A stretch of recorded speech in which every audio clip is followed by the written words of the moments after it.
અહીંયા સૌરાષ્ટ્રમાં આપણને શું છે, આપણે બોલીએ એટલે આપણને લોકો ટીકા કરે કે પછી આપણને ફોન કરે, તમે કેમ અમારા વિશે બોલ્યું, એટલે આખું ગામ બોલે છે. તો સૂરજ ઉગો એ કોને ખબર ન હોય? તમે અમારા મોટે ક્યાં બોલાવો? કુતિયાણામાં દબંગ છે કે નહીં ભાઈ? બિલકુલ. કાંધલ કાંધલ જાડેજા. ઢેલીબેન, અચ્છા ઢેલીબેન પણ અત્યાર સુધી હતા કે નહીં? 3 દશકા સુધી તમે એનું કાંઈ કરીને કઈ દબંગ હતા કે નહીં? તો કે હતા. કાંધલ છે તો છે, દિનુ બોગા છે તો છે, એમાં કઈ ના હોય તો મને કયો. તમે કે એમાં કોઈને તમે અત્યાર સુધીમાં કઈ ઇધર ઉધર કરી શકો?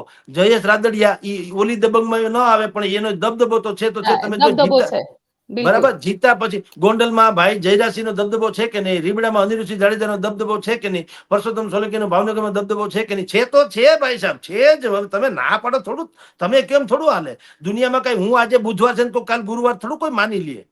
એટલે આ લોકોને બધાને એવું છે કે સાહેબ તમે એમ કે ટીવીમાં બોલો તો અમે શેના દબંગ, પણ તમે પૂછો ધાવણા છોકરાને પૂછો તો કે ભાઈ સાહેબ ભગવાન બચાવે તમારાથી. તો તમે છો ઈ છો ભાઈ, સાંભળી લો.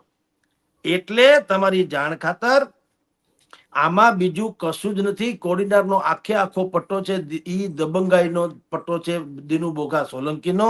કોડીનાર થી આ બાજુ વેરાવળ તરફ તમે આવો તો એ જસા ધાના માંડા થઈ ગયા છે. એના દીકરા જસુભાઈ ઓફ થઈ ગયા, અત્યારે ભગાભાઈ છે, ભારતીય જનતા પાર્ટીમાં છે, તે તારલાના ધારાસભ્ય. એનો દબદબો ન્યા પણ એવો છે. પોરબંદરમાં તમે જાણો છો મેયર પ્રકરણમાં કાંધલ થી માંડીને આ લોકો જાડેજા પરિવાર પણ છે, ઢેલીબેન નો છે. એમ દરેક જગ્યાએ પોતપોતિકા છે ને છે. ઓ વાતની એક વાત. એટલે આમાં જેટલું જેનાથી બને એટલું હૌવે કરી લીધું.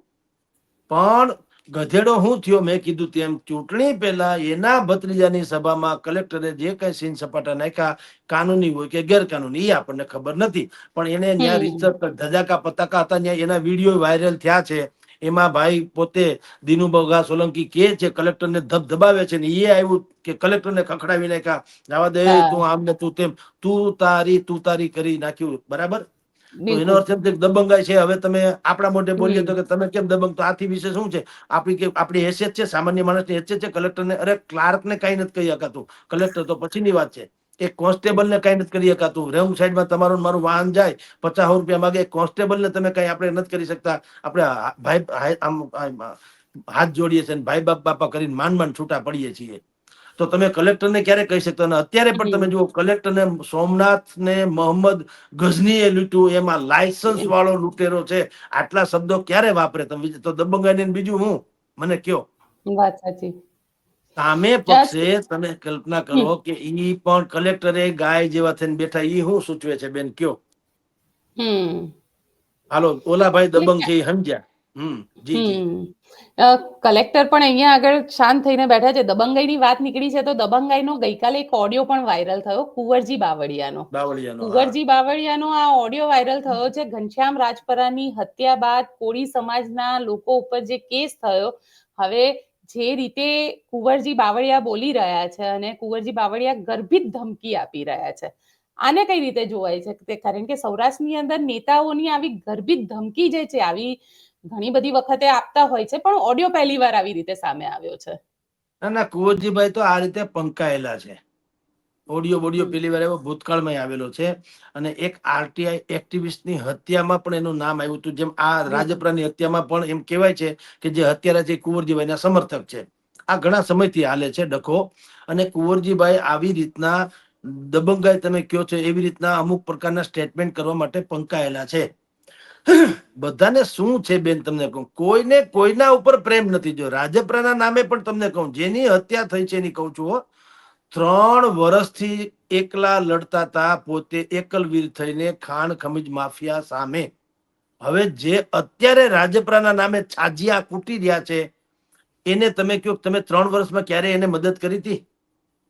તે દિવસે તમારા સમાજનો જ હતો ને. આપણે ત્યાં નનામી ઉપાડવા માટે થઈને ધક્કામુક્કી થાય. નનામી લઈ જાય ને સ્મશાનમાં, ત્યારે બધા લોકો ધક્કામુક્કી કરે, લાવો મારો ખંભો મૂક, મારો ખંભો. કાકા એ જીવતો હતો ત્યારે જો તમે ટેકો આપ્યો તો નનામી નીકળી જ ન હોત. વાત સાચી છે.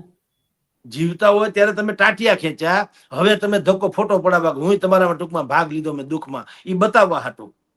એમ હવે જે રાજપરાની હત્યા થઈ, બધા કે છે કે આરટીઆઈ એક્ટિવિસ્ટ હતા, 3 વર્ષથી લડતા હતા, તો તેદી સમાજ ક્યાં ગયો તો મને કયો?